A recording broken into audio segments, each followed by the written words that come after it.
Hello everyone, welcome চিরঞ্জিত পিয়া blog. এখন বাজে 7টা, উঠে পড়েছি 6টার দিকে। আজকে আমি যাব বাড়িতে, পুরো দিনটাই তোমাদেরকে শেয়ার করব। আমার বাবার শরীর খারাপ, তো ভাবছি বাড়িতে যাব অনেক দিন থেকে, কিন্তু যাওয়া হচ্ছে না। এখন আমি দেখো ব্যাগ রেডি করব। এই জায়গায় মেয়ের কিছু জামা কাপড় বের করে নিয়েছি। অল্প স্বল্প জামা কাপড় নিয়ে যাব, যেহেতু আমি শুধু একাই যাব। বুঝতেই পারছি না কি নিব না নিব, যেহেতু বাচ্চা নিয়ে এখন না বুঝতেই পারি না যে কতগুলো জামার আমার প্রয়োজন হতে পারে। মাঝে মাঝে এমন হয় যে বেশি হয়ে যায়, সেগুলো পরানোই হয় না। তো খুব চিন্তা ভাবনা করে অল্প জামা কাপড় নেব। ব্যাগ বেশি ভার হলে না পরে আমি নিতে পারি না, মেয়ে ঘুমিয়ে পড়ে, খুব অসুবিধা হয়। তো চলো পুরোটা দিন তোমাদেরকে আজকে শেয়ার করব। একটু অসুবিধার কারণে আমি ব্লগ এডিট করে তোমাদেরকে পোস্ট করতে পারছি না, তবে আমি কন্টিনিউ ব্লগ দেওয়ার চেষ্টা করব। তো চলো ভিডিওটা দেখতে থাকো, আশা করি তোমাদের অনেক ভালো লাগবে। আমি ব্রাশ করে নিয়েছি, এখনও ঘরটা পরিষ্কার করিনি, ঘর পরিষ্কার করব, কিছু জামা কাপড় গোছাবো। সকালে এখনও ঘরটা ঝাড়ু দেওয়া হয়নি, আমি স্নান করব। আর আমার বর গেছে জলপেশ, বাবার মাথায় জল ঢালতে। বরের সঙ্গে হয়তো দেখাই হবে না, বর আস্তে আস্তে অনেকটা দেরি হবে। আমি বর আসার আগেই চলে যাব, যেহেতু এত গরম, এই গরমে দেরি করে যাওয়া যাবে না। আর আমার একটা বিশেষ কাজ আছে, ব্যাংকে যেতে হবে, তার জন্য আমি একটু তাড়াতাড়ি যাব। তো একা একা বাচ্চাকে নিয়ে কিভাবে যাই না যাই সবই তোমাদেরকে শেয়ার করবো। আমি কিন্তু সবসময় একাই যাই। এখন কিছু জামা কাপড় গোছাবো, একটা সুন্দর করে গুছিয়ে যাব, যেহেতু বর থাকবে। ওই 5-7 দিন তো থাকবোই। তো দেখতে থাকো। আর এত গরমের মধ্যে যে কি করব না করবো কিছুই বুঝতে পারছি না। থাকো। আমরা মেয়েরা কোথাও গেলে বাড়ির দিকটা গুছিয়ে রেডি করেই কিন্তু আমাদেরকে যেতে হয়। কালকে গেছে আমার বর জল্পেশ মন্দিরে জল ঢালতে, আজকে সোমবারে আমরা যাব। সোমবারে ভিডিওটা তোমরা দেখতে পারছো।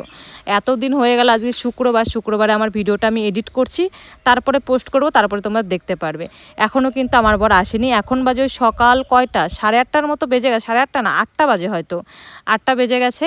এখন আমার জামা কাপড় কাচা হয়ে গেছে, স্নান করা হয়ে গেছে, মেয়েকে একটু খাওয়াবো, তারপরে দেখি আমি খাই কি না খাই। আমি বলেছিলাম যে আমি খাবো না, তবে আমার শাশুড়ি মা বললো যেহেতু বাড়ির থেকে বেরিয়ে যাবে তাহলে কিছু খেয়ে যাও, আমি সেদ্ধ ভাত রান্না করে দিচ্ছি, তুমি সেটাই আর কি খেয়ে তারপরে যেও। মেয়েকে আমি সকাল সকাল খাইয়ে দিচ্ছি, মেয়ে কিন্তু এত সকাল সকাল খায়নি, ওকে যেহেতু নিয়ে যাব তার জন্য ওকে খাইয়ে নিলাম আগে, তারপরে আমি একটু খেয়ে তারপরে আর কি রেডি হব। আর আমার মেয়ে দেখো অবস্থা কিভাবে ঝুলে ঝুলে থাকে, সারাক্ষণ এভাবে ঝুলে থাকে। আমার মেয়েকে সোজাভাবে কোলে কেউ নিতে পারে না, ওকে কোলে রাখা খুব চাপ। যাই হোক, আমার মেয়ে কিন্তু এত সকাল সকাল খায় না, তবে আজকে রান্নাটা খুব টেস্টি করে করেছি। কি কি উপকরণ দিয়েছি, আমি কিভাবে খাওয়াই, তোমরা আবার প্রত্যেক দিন ভিডিও দেখো, অবশ্যই তোমাদেরকে শেয়ার করব। মেয়েকে খাইয়ে দিয়েছি, মেয়ে না তারপরে বাবার কাছে দিয়েছি, মেয়ে ঘুমিয়ে পড়েছে। এখন আমার মেয়ের জন্য খাবার নিয়ে যাচ্ছি, কারণ এটা আমার এখন আগে মনে রাখতে হয়, যদি খাবার একবার ভুলে যায় তাহলে সেটা নিয়ে আবার কেলেঙ্কারি হয়ে যাবে, কি খাওয়াবো না খাওয়াবো। স্নান হয়ে গেছে, জামা কাপড় কাচা হয়ে গেছে, সেগুলো মেলে দিয়েছি। এখন হালকা করে ব্যাগটা গুছিয়ে নেব। মেয়ের খাবার আমি রেডি করে নিয়েছি।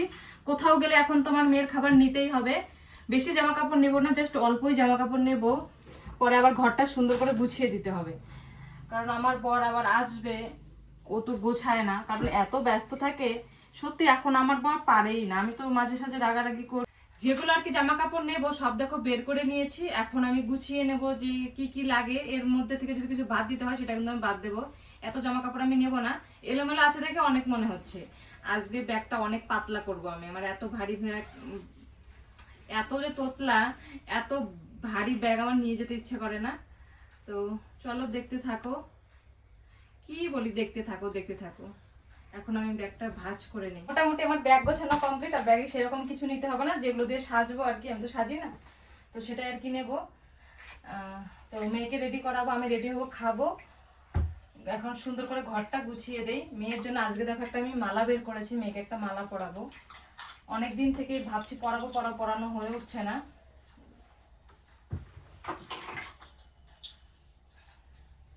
আমার জামা কাপড় গোছানো হয়ে গেছে, খুব অল্প পরিমাণে জামা কাপড় নেব। আমার জন্য তো জামা কাপড় এবার আমি নেবই না, কারণ এত জামা কাপড় নিয়ে বাচ্চা নিয়ে যাতায়াত করা যে এতটা অসুবিধা হয়, তখন আমার খুব কষ্ট হয়ে যায়। যেহেতু আমি একা একা যাতায়াত করি, তার জন্য আমার খুব কষ্ট হয়ে যায়। এবার শুধু 2-1টা জামা কাপড় নেব, যেগুলো না নিলে আর কি হয় না, জানি না কেন যাওয়ার সময় একে একে অনেকগুলোই আর কি হয়ে যায়। আমার কিন্তু জামা কাপড় ভাঁজ করা হয়ে গেছে, তারপর সুন্দর করে ঘরটা গুছিয়ে দিয়ে আমি চলে এসেছি খেতে। আমার বর যেন বাড়িতে এসে বলতে না পারে যে আমার বউ ঘরটা এলোমেলো করে রেখে গেছে, আমার কোনো কাজ আছে। কারণ আমার বর এখন হঠাৎ হঠাৎ এত মাইন্ডটা ওর গরম হয়ে যায়, আগে কিন্তু আমার বর এরকম ছিল না। আমার জানি না কেন দিনের দিন যাচ্ছে আর আমার বরের রাগটা একটু বেড়েই যাচ্ছে। জানো তো এই খেতে খেতেই দেখে আমার বর হাজির। এখন 9টাও বাজেনি, 5 মিনিট কম 9টা বাজে। 9টা বাজতে না বাজতে কিন্তু আমার বর জল্পেশ মন্দির থেকে চলে এসেছে। ওনাকে তাড়াহুড়ো করে এসেছে। আমার বরকে আমি কালকেই বলে দিয়েছিলাম তুমি কখন আসবে, আমি কিন্তু কালকে সকালে আর কি বাবার বাড়িতে চলে যাব। ও কিন্তু আগের থেকে জানতো যে আমি যাব। দেখো মেয়ের জন্য একটা কত সুন্দর পুতুল এনেছে। ভালোই হলো, বড় চলে এসেছে। এই বাবা, এক বোতলে জল নেব, যেহেতু বাচ্চা নিয়ে যাব। বর চলে এসেছে, আমার মেয়েও ঘুমিয়ে আছে। এখন আমি একটু শান্তিতে সিম্পল ভাবে একটু রেডি হই। তো ভাবে রেডি হবো, প্রচন্ড গরম। রেডি হয়ে তোমাদের সঙ্গে দেখা হচ্ছে। এই দেখো আমি পুরোপুরি রেডি হয়ে গেছি। আমার বড় কিন্তু চলে এসেছে, তোমরা তো দেখতেই পারলে যে আমার বর চলে এসেছে। এখন আমার বর বলছে তুমি বিকেলে যাও। আমি জানি আমাকে কেন যেতে দেবে না, কারণ আমার সঙ্গে ক্যাচাল করে, ঝগড়া করে। আবার যখন মনে মনে ভাবে যে বউটার সঙ্গে ক্যাচাল করে কি লাভ, তখন একটু ভালোবাসা দেখায়। আর আমাকে আজকে একটু সুন্দর লাগছে না, ওর জন্যই আমার বর বলতেছে আজকে না গিয়ে কালকে যাও। আমি বরের কথা শুনবো না। এখন আমি বরকে ছাড়া যাব, বরকে একটাও ফোন করব না। কারণ বোঝা উচিত, প্রত্যেকটা স্বামীর বোঝা উচিত যে বউ ছাড়া চলা যায় না। বিয়ের পর বউই সব কিছু হয়। আসার পরে আমি কাপড় কাচলাম, পায়ে প্রণাম করলাম, আদর করলাম, তারপরে এখন বলছে যে তুমি যেও না। কিন্তু কালকে পরশুদিন যে খারাপ ব্যবহার করেছে, এবার গিয়ে বরকে আমি ফোন করবো না, একটুকুনও ফোন করবো না। আমি কিন্তু পুরোপুরি রেডি। আমার মেয়ের জন্য আমি অপেক্ষা করছিলাম। জানি না কেন আজকে আমার মেয়ে অনেকক্ষণ ঘুমাচ্ছিল, ঘুম থেকে উঠছিলই না। মেয়েকে টেনে তুলেছি, কারণ অনেক বেজে গেছে, 11টার মতো বেজে গেছে। এত রোদ্রু, পরে আর আমি যেতে পারবো না। এখন আমি মেয়েকে রেডি করিয়ে দিচ্ছি। জানো তো তোমাদের দাদাভাই বারে বারে বলছিল আজকে তোমার যেতে হবে না, তুমি কালকে যেও। কালকে যেহেতু মঙ্গলবার, আজকে ভেবেছি যাব। আর সকালে বাবা মাকে বলেও রেখেছি যে আজকেই যাব, তার জন্য আর কি যাচ্ছি। আর মেয়েকে না একটা মালা পরিয়ে দিচ্ছি। অনেক দিন থেকে ভাবছি মেয়েকে একটা মালা পরাবো। মেয়ের গলা মালাটা কেটে দিয়ে একটা সুতোর মালা ছিল, ভাবলাম একটা রূপোর মালা পরিয়ে দেই। আর এখন যা গরম, অন্নপ্রাশনে একটা মালা পরিয়ে দিয়েছি। আমি ভেবেছিলাম বরের সাথে হয়তো আমার দেখা হবে না, কিন্তু ভালোই হলো, বরের সাথে দেখা হয়ে গেল। একটা না টেনশন থেকে যেত যে বরের সঙ্গে দেখা হলো না। আমার বর দেখো শুয়ে পড়েছে, ও ভালোই আছে, সুস্থ আছে। অন্যবার না আসার পরে অনেক টায়ার্ড হয়ে যায়, এবার না ততটা টায়ার্ড হয়নি। ও এখন ঘুমাবে। ওকে বললাম কিছু খাবে নাকি, ও কিন্তু কিছু খেলো না। ও যে জামা কাপড়গুলো পরে এসেছিলো, সেই জামা কাপড়গুলো আবার আমি কেচে দিয়েছি। যেহেতু ড্রেস পরার আগে আমার বর চলে এসেছে, কেচে দিয়ে তারপরে দেখো আমি রেডি হয়ে নিয়েছি। এখন মেয়েকে রেডি করাচ্ছি, তারপরে আর কি চলে যাওয়ার। মেয়ে দেখো পাপাকে পেয়ে যে কত খুশি। আমার মেয়ে না ওর পাপাকে ভীষণ ভালোবাসে। ঠিক আছে, এখন আমি আর মাম্মাম বেরিয়ে যাব। এখন বাজে হচ্ছে 10টা 10। অনেকটা দেরি হয়ে গেল, কারণ বর এসেছে, বরের জন্য দেরি করলাম। বর 9টার দিকে এসে পড়েছে, তোমাদেরকেও শেয়ার করলাম। এই যে আমার বর এখন ঘুমাবে, শরীরটা ক্লান্ত আর কি শুকিয়ে গেছে। আমার বর কিন্তু এতটা বাজে ছিল না বিয়ের সময়, এখন যা দেখতে বাজে হয়েছে তার আর ঠিক নেই। আমি একটু ইনকাম করি, পরে আমি বরকে খাওয়াবো। জানো তো, তোমরা এইভাবে কেউ বলো না। আমার বর না খেতে চায় না, ওটাই হচ্ছে মেন কারণ। এমন খাওয়াবো, শুধু ভগবান আমাকে সব কিছু দেয়, শুধু টাকা দেয় না। আমার মনটা খুব ভালো, কিন্তু আমার টাকা নেই। আমি যাচ্ছি, আমার বর কান্না করছে। আমি থাকলে আমাকে ভালোবাসে না, কিন্তু আমি গেলে আমার শূন্যতা বুঝতে পারে। আমার বর একটু মনে করো কি অমনি, তো চাই। হ্যাঁ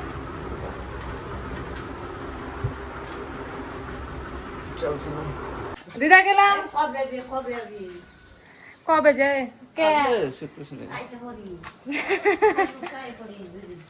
2 দিন থাকে, 2 দিনের ছুটি। আমরা এখন যাচ্ছি সবাই। আমি থাকলে কেউ আমাকে ভালোবাসে না, কিন্তু আমি গেলে আমাকে সবাই ভালোবাসা দেখায়।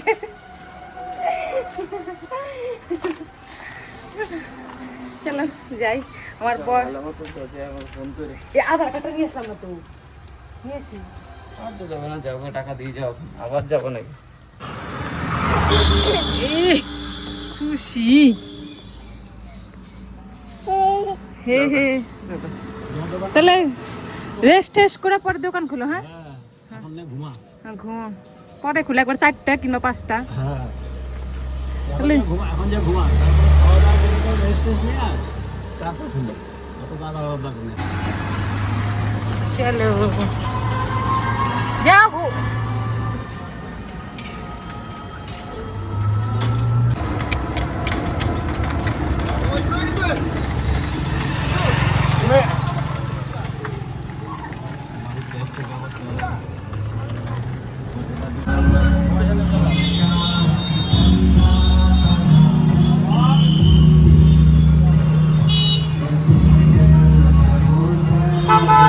কি আমরা সরকারি বাস পেলে যাব, না হয় আমরা টোটোতে যাব। টোটো খুব ভিড়।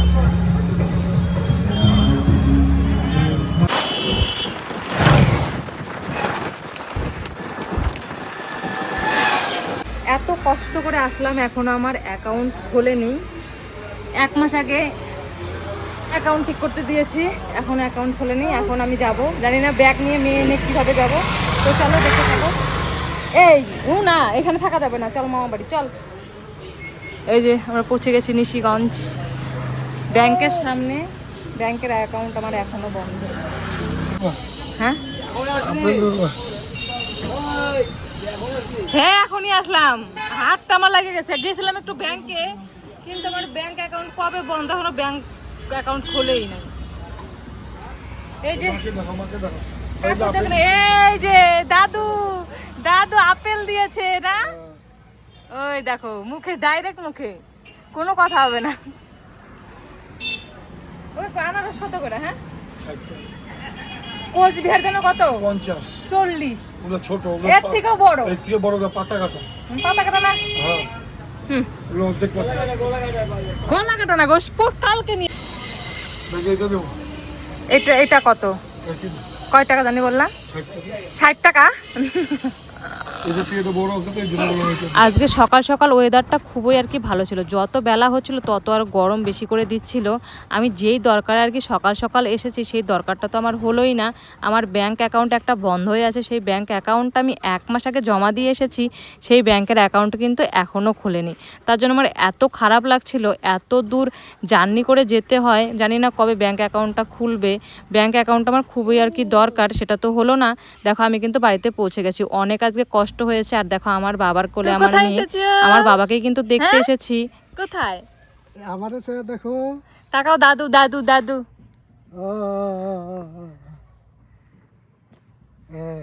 ও বাবা, গেল মা, আবার গেল। ওরে বাবারে, এটা যে ভারী, সেই ভারী হচ্ছে।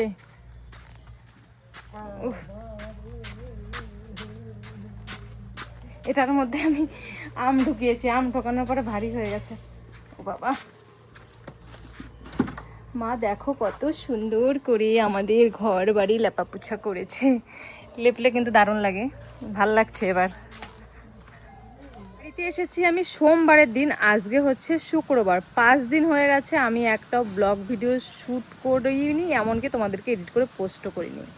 যেহেতু আমি ডেলি লাইফস্টাইল ভিডিও বানাই, সেখানে আমার দৈনন্দিন জীবনে আমি কি করছি না করছি সেটাই তোমাদেরকে শেয়ার করে। এখানে এসে আমি কিছুই করছি না, কাজবাজও করছি না, তোমাদেরকে কি শেয়ার করব, কিছু শেয়ার করতেও পারছি না। ভাবলাম যে আজকে তোমাদেরকে এই ব্লগটা আমি এডিট করে পোস্ট করব। যদি এডিট করা কমপ্লিট হয় তবে তোমরা দেখতে পারবে, যদি কমপ্লিট না হয় তাহলে তো দেখতে পারবে না। আমার মেয়ে আজকে ঘুমিয়েছে কয়টার দিকে, 11টারও পরে আগে ঘুমিয়েছে। এখন 12:30 পার হয়ে গেছে, এখনও কিন্তু আমার মেয়ে ঘুম থেকে ওঠেনি। মেয়ে যতক্ষণ পর্যন্ত ঘুম থেকে উঠবে না ততক্ষণ পর্যন্ত কিন্তু আমি এডিট করতে পারবো। ঘুম থেকে উঠে পড়লে আর একদম এডিট করতে পারবো না। আমার মেয়ে তো কারো কাছে যাচ্ছে না, তার জন্য একটু সমস্যা হচ্ছে।